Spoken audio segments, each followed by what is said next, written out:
One Kawan TV1.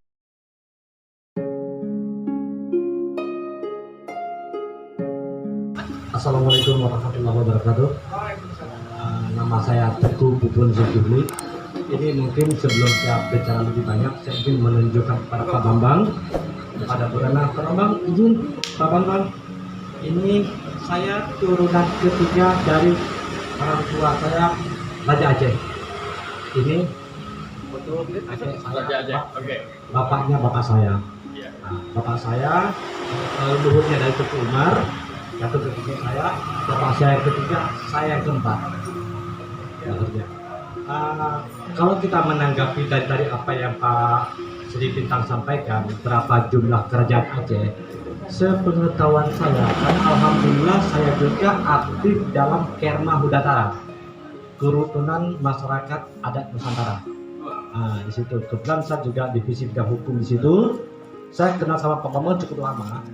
Dari beliau masih aktivis, mungkin dari zaman saya SMA, mungkin saya masih sekolah. Pertama sekali kenal beliau, saya mengirim sebuah surat kepada beliau. Zaman saya masih SMA kelas 2. Itu tahun 87, 88 kalau nggak salah. Saya ada spek dan saya juga tertarik dengan apa yang Pak Bambang sampaikan. Dan saya meminta untuk dijadikan sebagai yang murid belajar pada gurunya, dan beliau alhamdulillah menjawab. Tapi dari tahun 88 saya mengirim surat pertama sampai hari ini alhamdulillah hubungan kami tetap berlanjut. Bahkan terakhir Pak yang kita bicara di Cecana, terus kita bersidang di PN Jakarta Timur, alhamdulillah kita bisa membicarakan semuanya. Kebetulan saya juga sebagai advokat itu. Dan saya dengan Bu Ratna pun saya cukup kenal, walaupun dia nggak kenal saya Pak. Terus kalau berbicara masalah kerukunan masyarakat adat, pertama kerajaan Aceh, itu yang data yang saya dapat dari Kerma Hudatara itu kurang lebih ada 1000 sampai 1500 kerajaan itu di seluruh Indonesia. Bahkan saya juga beberapa waktu lalu saya berkunjung ke daerah Pulau Buru, Maluku Utara atau Serang. Di sana juga ada beberapa. Semua mengatakan hal yang sama, bagaimana masyarakat adat, terutama raja-raja kecil, yang seperti apa yang Bapak tadi sampaikan bahwa dipecah belah, memang ada. Dan mereka mengharapkan pertama dari sisi legal standingnya, mereka mengharapkan aset yang sebelumnya itu pertama kali bisa bergabung di Kerma Utara. Apa yang disampaikan tentang masalah aset, aset kerajaan yang sebelumnya bisa diambil alih oleh negara, mereka minta dikembalikan. Kedua, saya juga berbicara sama beberapa anak turunan dari Sultan Mahmud yang di Sumatera Utara, Sultan Delhi. Mereka termasuk juga itu dengan bandara kolonial Pak. Mereka juga mengharapkan hal yang sama. Cuman beberapa kali kita mencoba dalam aspek legal, ada kendalanya. Kembali kepada apa Pak? Kembali kepada pengkhianat di dalam. Itu sekarang kita kalau melawan musuh mungkin gampang Pak, melawan musuh. Itu melawan pengkhianat ini kita nggak tahu Pak. Sama kita berperang melawan jin. Kita nggak tahu ya, di depan iya semua. Cuman saya dalam karakter saya, pertama sebagai suku Aceh, kedua saya sebagai advokat, saya selalu mengatakan maaf, saya bukan, kalau dalam bahasa lain, kalau orang Jawa mengatakan maaf ya Pak, ini keblangkon di depan manggung mungkin kan rendeng. Kalau saya bukan model begitu, saya suka gak suka saya juga poin, dan saya nggak peduli. Bahkan dalam profesi saya pun saya teror, ancaman juga cukup banyak saya alami. Mungkin sama dengan Bu Ratna alami juga karena beliau juga aktivis. Bapak juga mengalami hal yang sama. Mungkin apa yang saya alami itu nggak seberapa besar dari apa yang Bapak Ibu alami. Tapi paling tidak saya bisa berguru dari beliau terutama mental pejuang. Saya selalu dapat hal seperti itu. Jadi itu saya sampaikan bahwa saya siap untuk mendukung bersama-sama dengan Pak Sri Bintang. Ayo kita berjuang, karena aset di sini bukan hanya aset orang Aceh. Satu hal, Indonesia ini ditopang oleh 4 daerah. Yang pertama Aceh, yang kedua Riau, yang ketiga Kalimantan secara keseluruhan, yang keempat Papua. Tapi kalau kakak bisa melihat secara kultur secara keseluruhan, 4 daerah ini adalah 4 daerah termiskin, Pak. 4 daerah termiskin. Karena apa? Jadi saya pikir dengan statement dari Bupati kemarin, Bupati Bengkalis, saya pikir itu langkah keberanian yang sangat luar biasa. Pisahkan kami dari Indonesia atau kami berperang dengan Anda. Itu statement yang luar biasa, walaupun di balik itu cara ancaman cukup luar biasa juga. Artinya Bapak, saya siap untuk berjuang, tapi saya bukan orang politik. Saya mungkin berguru pada beliau sebagai aktivis, dan saya berjuang bersama-sama dengan Pak Sri Bintang. Assalamualaikum warahmatullahi wabarakatuh.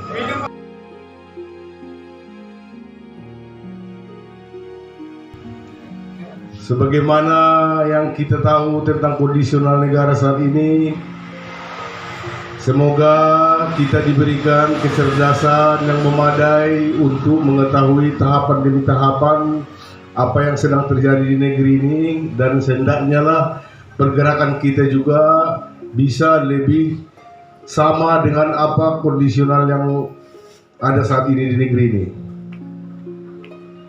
Seperti pepatah lama mengatakan bahwasanya pengetahuan kita lah yang mendorong kita, pengetahuan kita lah yang menggerakkan badan kita, pengetahuan kita lah yang mengapakan waktu kita untuk ada dalam suatu situasi yang sangat memungkinkan untuk kita ada di tempat tersebut.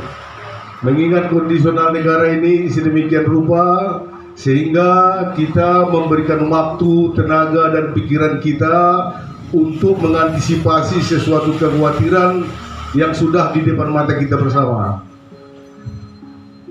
Bangsa adalah seperti yang dimaksud kawan kita dari Papua, pemilik negara ini. Yang merdeka itu adalah bangsa, bukan warga negara. Bangsa yang merdeka, dan bangsalah yang harus mengelola negeri ini. Jangan sampai kita serahkan kepada warga negara, karena warga negara itu adalah notabene sebagai bangsa-bangsa yang telah beranak pinak sebelum kita merdeka di negara ini. Mereka warga negara itu, yang disebut warga negara itu sebenarnya hakikatnya adalah bangsa Cina, bangsa India, bangsa Arab, yang nggak mungkin kita paksa-paksa mereka menjadi bangsa Indonesia, itu tidak mungkin. Sementara kewajiban-kewajiban negara semua haruslah diprioritaskan kepada bangsa Indonesia sebelum ke warga negara. Kalau warga negara itu hidup lebih baik di negeri ini, itu adalah ekses dari konstitusi 45 yang diwariskan oleh para pendiri negara terhadap kita, dan tidak ada kewajiban negara untuk mencerdaskan kehidupan bangsa Arab, bangsa India, dan bangsa Cina. Tidak ada kewajiban negara untuk memajukan kesejahteraan umum bagi warga negara di Indonesia ini. Yang prioritas semua kebijakan negara haruslah diarahkan kepada bangsa Indonesia. Karena hakikatnya kita merdeka supaya bangsa kita bisa sejajar bergaul di antara bangsa-bangsa di dunia. Itulah hakikat kita merdeka. Kalau keadilan sosial bagi seluruh rakyat Indonesia itu adalah internalisasi kita. Kalau eksternal kita merdeka sebenarnya untuk mengangkat harkat martabat bangsa Indonesia ini supaya tidak disebut oleh bangsa budak. Disebut bangsa budak selama ini, Belanda menyebut kita bangsa budak. Makanya kita merdeka untuk supaya terangkatnya harkat martabat kita dengan memajukan kesejahteraan umum, mencerdaskan kehidupan bangsa. Itulah tugas pokok negara didirikan oleh bangsa Indonesia. Jadi kalau negara tidak menjalankan kewajibannya seperti yang tertuang di pembukaan Undang-Undang Dasar 45 itu, layak kita arahkan telunjuk kita kepada siapapun yang mengelola negara ini kalau tidak mampu menjalankannya minimal 50%.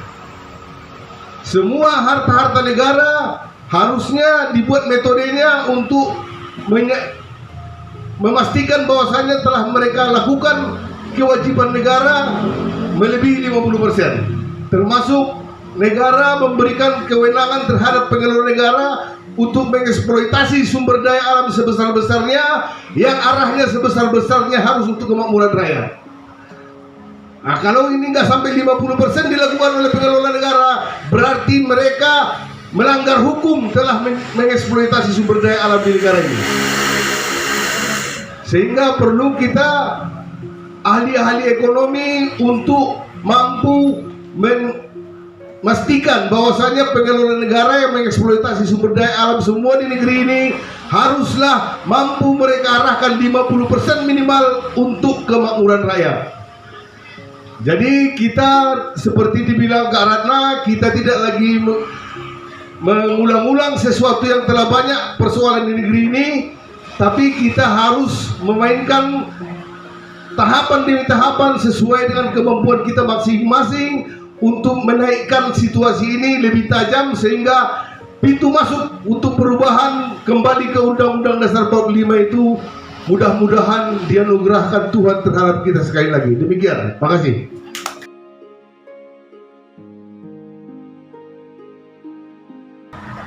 Mendengar Ibu Ratna menyampaikan petuahnya, saya ingin bilang bahwa mungkin kita merasa hilang harapan.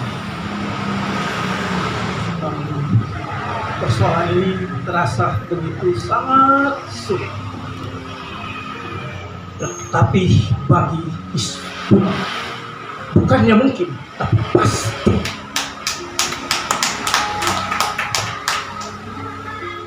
Saya ingin Hizbullah ini yang ada di sini, dalam setiap perkataannya itu selalu sesuai dengan keyakinannya dan keimanannya yang saudara miliki.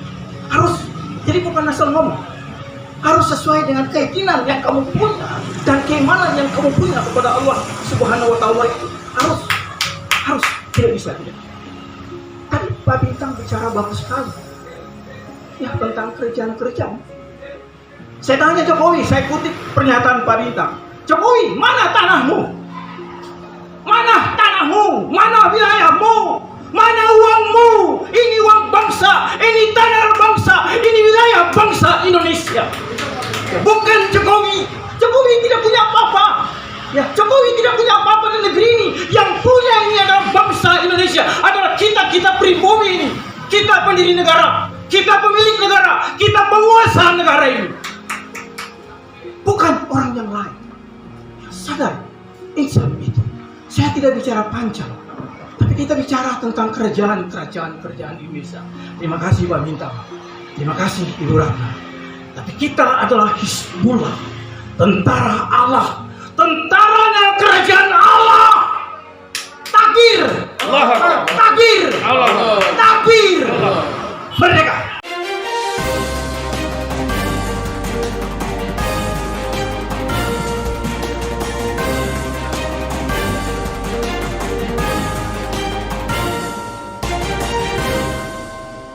One Kawan TV 1